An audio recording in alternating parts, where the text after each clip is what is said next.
Hey, everybody, it's Scott Steen with winnersandwhiners.com coming to you with the Monday edition of Today in Sports Betting. Happy Monday, everybody. Hope everybody had a great weekend.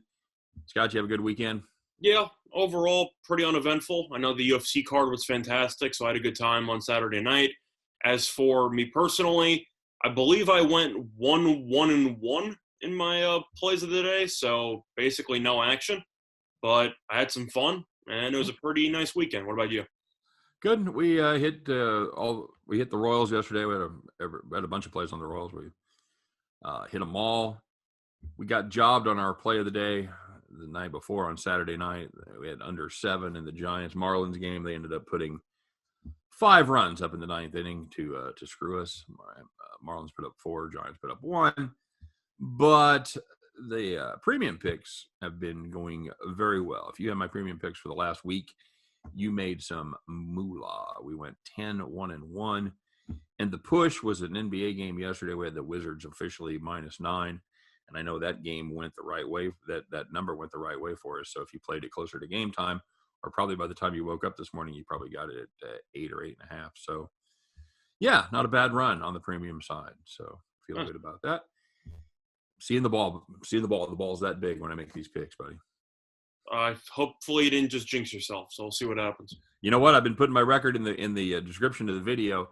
That usually does it right there. Anytime I even refer to my record, I usually go on like a 4-game losing streak. So I've been able to survive that. We'll see what happens. So we got the NBA, Scott. We got a pretty full NBA card. We're coming right down to it. And we got a couple of interesting TV games. Early games, Scott, should be, I guess we'd call that the marquee matchup of the day. Possible NBA Finals preview. That's the Knicks entertain the Phoenix Suns. Scott, that's 6:30 Central Time start, 7:30 Eastern. Knicks right now 2-point underdogs. Scott, can you explain to me why a team that's won, I believe they've won 9 in a row and they've covered their last dozen? Can you tell me why that team's a 2-point underdog, Scott? To a team that's in the second game of back-to-back and the 5th game of their 5-game road trip? Can you explain to me why a team that was covering 11 in a row were underdogs to Toronto at home over the weekend? What's that? I was like, can you explain to me why that same team was an underdog at closing when it covered 11 in a row against Toronto over the weekend? No, what was that for Friday night? Was it a Friday night game? I believe it was Saturday afternoon. Saturday afternoon, because I know I texted you. You texted me going, "What's the story with this?" And I'm like, "Toronto's healthy, I guess." Like, right. I don't know. Yeah, we loaded. It seems like the Vegas odds makers really are selling on the Knicks hard, or they're expecting some form of regression, and it just hasn't happened. Yeah, I mean, eventually shooter's going to 7 out, Scott. It happened. I mean, even Atlanta took money against the Knicks earlier in the week, and the Knicks covered in overtime. But it seems like pretty much every game, money's coming in against the Knicks, and it's always wrong. It's always wrong. I'm telling you, we've hit so many place bets on this guy that even if he 7's out now, we're still way ahead of the game. But the other play I like here, Scott. Other than I mean, it's to me, it's hard to get away from the Knicks in this. Is it the over because the Knicks are actually scoring points? Yeah, that's exactly right. Their defense is still playing pretty well. They're not playing maybe quite as good as they were, although it's hard to say because I know a couple of those games went. Phoenix's defense kind of fell apart. Yeah, no. The one thing I do worry about is that clunker performance they had against Boston, where they put up just 86. Mm-hmm. Didn't love that, but they had a nice bounce back against Brooklyn where they put 119. They was at 128, 119, right? They gave up a ton of points, but they did score some. Yeah. So, and the Knicks, like I said, they've been scoring, Scott. They've done a very nice job, even when they're not playing in overtime. They've scored over 110. Yeah, 6 of their last 7. So yeah. Well, Randall's been going nuts, so that helps. I'm a fan. I'm a fan of this Knicks team right now, and they are an overtrending team. They've hit the over in 6 of their last 7 games, 2 in a row.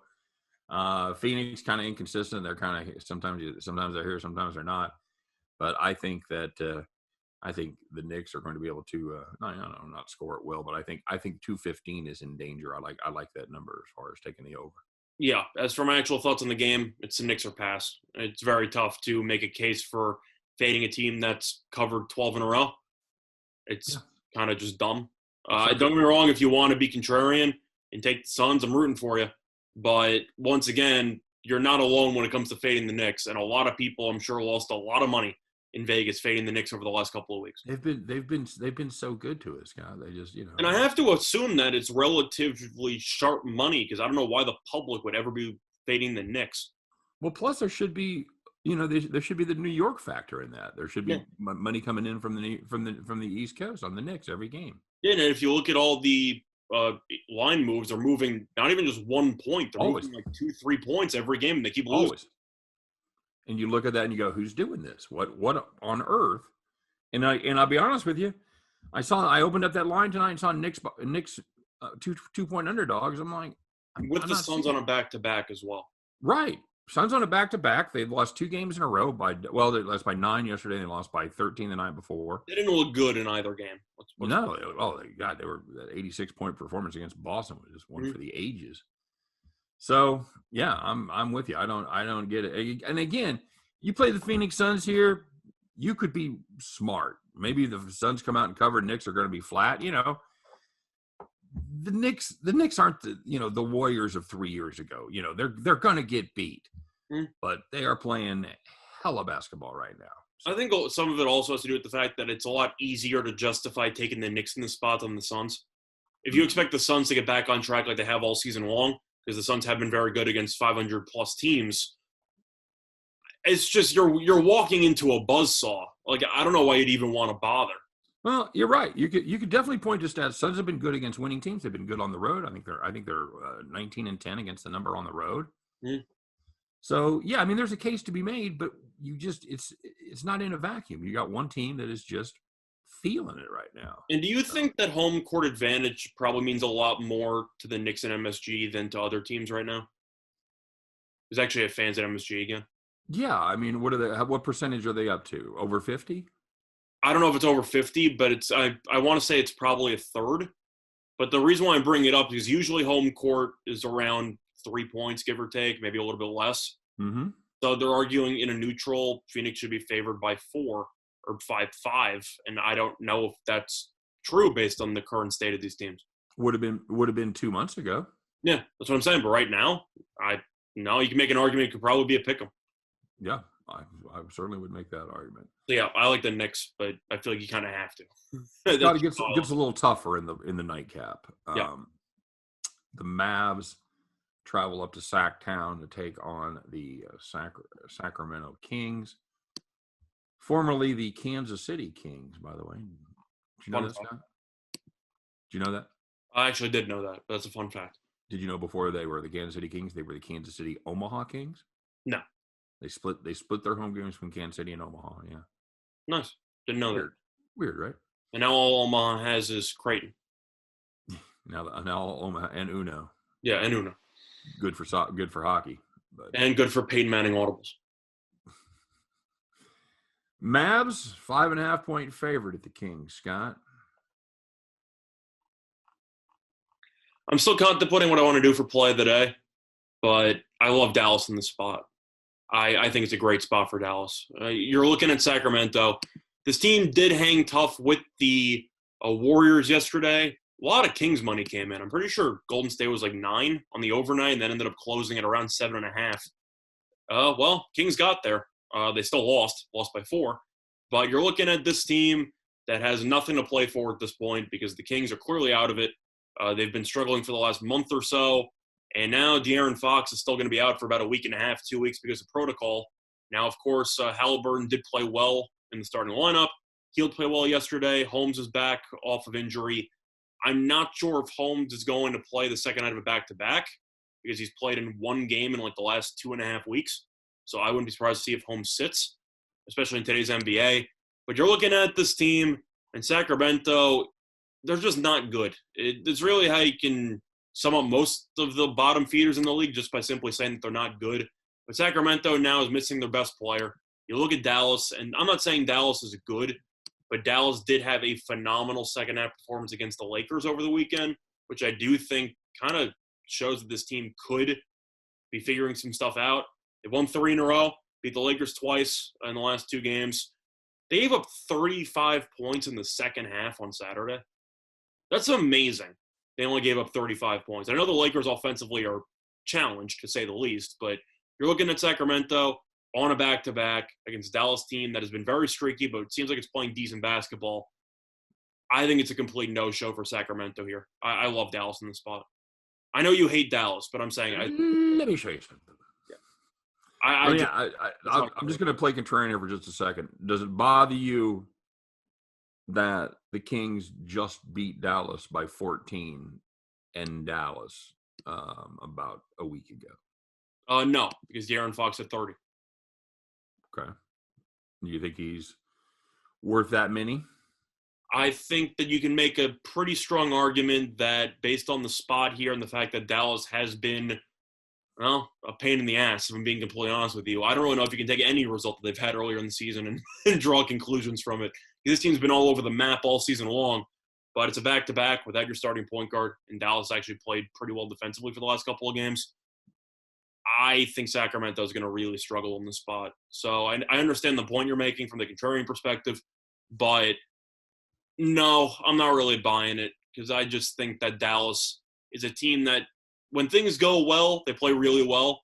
And when things go badly, they look like they are a bottom feeder in the league. So I think Dallas gets back on track here.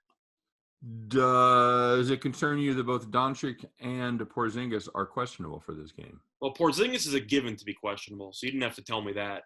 As for Doncic, it does concern me because, of course, if he doesn't play, they're probably not going to cover. I'm kind of looking at it from the perspective that Dallas is still fighting for a 6 seed and how after Dallas complained for the last week and a half, oh, the playing games are stupid. Why did we agree to do this? Then why would you bench Doncic? Because Portland keeps losing, and Portland's the 6 seed right now, I believe, right? Portland is currently the 7 seed. The Mavs have pulled a game and a half ahead of the Trailblazers for the 6th spot. So your question you can ask is, should they rest Doncic in the spot or try to guarantee themselves a spot out of the play-in games? I think Doncic is going to play. You don't worry about that elbow? You think that elbow is healed? I don't know about healed, but didn't he, torch the Lakers in the last game? He looked pretty good. I know he had a very good game against the Lakers. He looked pretty good. I'm assuming that they're just doing their due diligence by listing him as questionable, but I expect Doncic to play. And I'm trying to think of where the money's going to come in from. Can you really see money coming in Sacramento that after they've fallen apart, their star point guards are not playing, they played yesterday, and Dallas has won 3 in a row? I just don't see where Sacramento money's going to come from unless there's an injury for Dallas. Yeah, I was going to say, unless Porzingis is officially ruled out, you may get a little bit of a bump there. But I think that number's pretty sharp right now. I think that's going to stick. It might. I don't think it's going to be bigger than 6 anywhere. I think it'll probably close at 6.5. But once again, it also depends on if Sacramento chooses to play everybody on a back-to-back after this team has, I don't want to say they've thrown in the towel, but when you lose De'Aaron Fox and you're well out of the playoff push, you might start benching some guys. Yeah, I mean, then do you think Holmes is going to play? He's played 1 game in 3 weeks. You think he's playing a back-to-back? I don't. You would think that he's not. I mean, they're not dead in the West, but if you look where they were about 2 weeks ago compared to now, they're dead. They're dead. They've been they've basically lost 6 games. They're 2-8 from their last 10. Yeah. So you're 6 games under 500 right there, and that hurts when they were 4 under at the beginning of that streak. So yeah, but I really like Dallas in the spot. Okay, and I know we don't have a total, but I'm actually going to go official on that. I think the best line I found was 5.5. Okay, yeah, that's what I see. But I'm going to go official on. I just think Dallas is going to show up and play a pretty good game, and Sacramento I just think is kind of going through the motions. Okay. Any thoughts on the total? I don't know. Sacramento defense has played awful against Minnesota. Well, it's all-time bad because it's the worst defense ever recorded. Is it still? I mean, I know we've been saying that for 2 months. Is it still? I mean, look, it seems like they played a little better.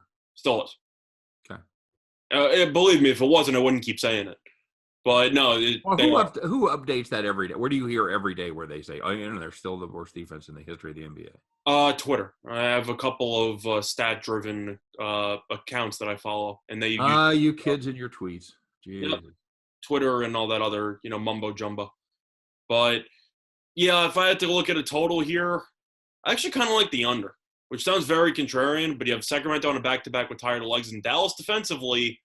When this team buys in, they play well. Overall, when they buy in defensively, they play well, and they have been playing good defense lately. And I know, of course, you played the Lakers twice, which makes any defense look like a great defense, but I just can't get past the back-to-back angle for Sacramento.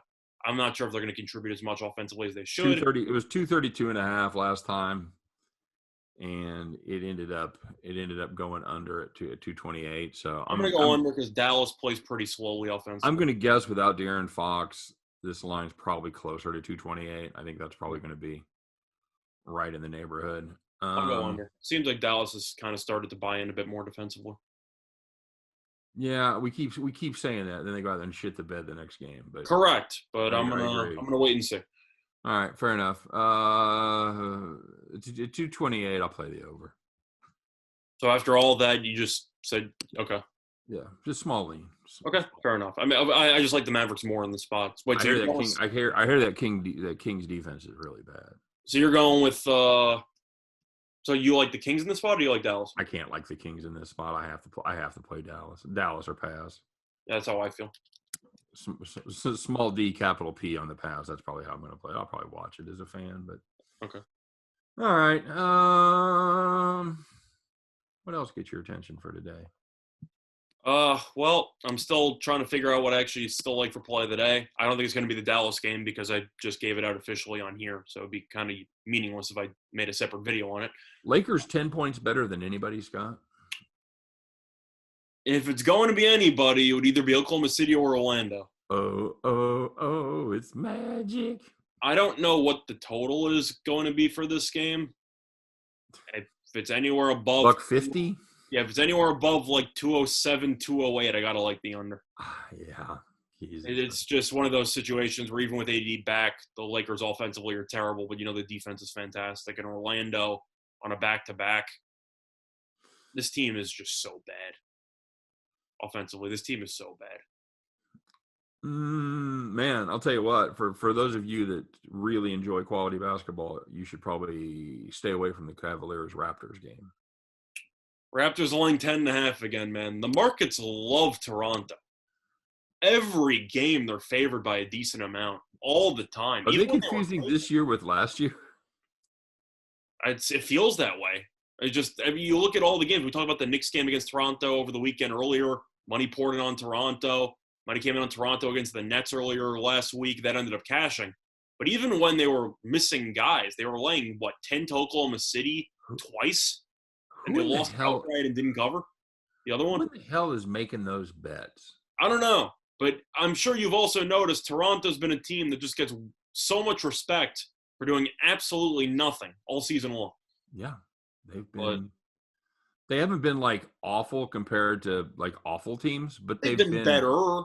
But they had some stretches there where they lost 7 in a row and they were laying 10 to a 17 straight loss Houston team. They lost by double digits. There's been some really questionable spots for Toronto during the course of the year. Now they're healthier with Lowry and Van Vliet back and Siakam still there. Boucher's out, which doesn't help. But Lowry, since he came back, has been low-key awful. Yeah. He's been terrible. So I don't really know if that plays much of a factor. But I'm not laying it with Toronto. Well, they've won and covered 4 of their last 5. Yeah. It wouldn't surprise me if they kill Cleveland. I just can't do it. Well, here's the deal. They're 5-point favorites against Oklahoma City. And I know were they missing Van Vliet for that game? They're missing everybody. Lowry didn't play. That was the game where everybody sat, wasn't it? At the last minute. Before they all sat, the line was about 10.5. So it's about the same line for Oklahoma City with Cleveland if you're comparing the overnights. So, yeah, I don't but they were laying – here's one where it looks sharp, Scott. They're laying 4.5 to Brooklyn. And you look at that and you go, what? I love Toronto in that game. It's just as a Knicks fan, I know how bad they are against Toronto every year. So that was mostly just, I don't know if it's anecdotal, but, there's some perks to being a fan of some teams. You mentioned the Royals all the time, and they usually struggle against a bad pitcher in the past or stuff like that. Right. I recognize the Nets and just go, yeah, Toronto usually beats us, and whenever they go to San Antonio, they usually get destroyed. But there's a couple of anecdotes you remember from some teams when you watch them play. Like, to me, the Toronto team that's playing right now is one that showed up and lost by 17 against the Knicks. Yeah. So I have no interest. But they played tight for a while, and then the Knicks just stepped on the gas. The one game I find the most interesting from a play of the day, but also just a value perspective, it was going to be play of the day, and then there's too many injury questions. I'm sure you know what it's going to be. It's the 76ers and the Thunder. Yeah. Simmons is out again. I don't know what illness he has. It's been 5 games. Did he pick up the plague or something? Like, you okay over there? He's got the plague. It's like it's not COVID. He's got the Jimmy leg. You're saying 5 straight games with an illness? Yeah, I don't know, man. Because he was okay over there, man. He was questionable like last Wednesday, where they thought he was feeling better, that he might go, and yeah, it's been 5 days. He went from being questionable to being prematurely ruled out for a Monday game. Yeah. Like, I don't really know what the story is there, but now, do you have him officially out? I've got him questionable at one source. I have him officially ruled out. Okay. But I see Embiid is questionable because he has a shoulder injury. Right. Shocker. Embiid has another nagging injury. But he didn't play against Milwaukee in the second game there over the weekend, and they lost by, I think, 40 or so. I don't know if Embiid's going to play or not. It really feels like Philadelphia, I don't want to say they're punting on the 1 seed, but it feels like Philly and Brooklyn are taking turns just handing each other the 1 seeds based on injury reports, and like nobody wants it. Do you know who's not playing for Oklahoma City? Is it Dort? It is. It's Dort. Dort on basketball. Well, I do love Dort, so that's no Dort there. But without Simmons and potentially without Embiid, Philadelphia should cover anyway. But if you look at this team against the number, we've talked about it for the last couple of weeks. They have been miserable against the spread. Now, Oklahoma City has for a while, and we've talked about that. But Philadelphia as a favorite has been a disaster for the last 2-3 weeks. So it's a stay away from me. I don't care. Yeah. I don't blame you. It's either Philly or pass. I'm not taking Oklahoma City. Oklahoma City, they've lost 13 in a row by an average of 20.7 games, 20.7 points per game. That's been the average margin of victory. The only thing I know is that I had my hero call about Oklahoma City covering against Indiana last week, and I feel like a damn genius. So there you go. You don't have to tell me how bad Oklahoma City is. We have a friendly wager on it. I know how bad they are. It's just if I don't know who's going to play for Philly, they might just go through the motions. I think they're going to win. I just think it might be a little bit closer than people think for a little while. I like Philly third quarter. We talked about that over the radio show. Mm-hmm. Oklahoma City is the worst third quarter team I've seen in a long time. Fair enough. All right. As always, if you're looking for more information on these games or any others, well, check the injury report tomorrow morning. No, stop by and check out winnersandwhiners.com because they'll do the injury reporting for you. Any kind of updates or anything like that, they'll make sure they get them added to the predictions.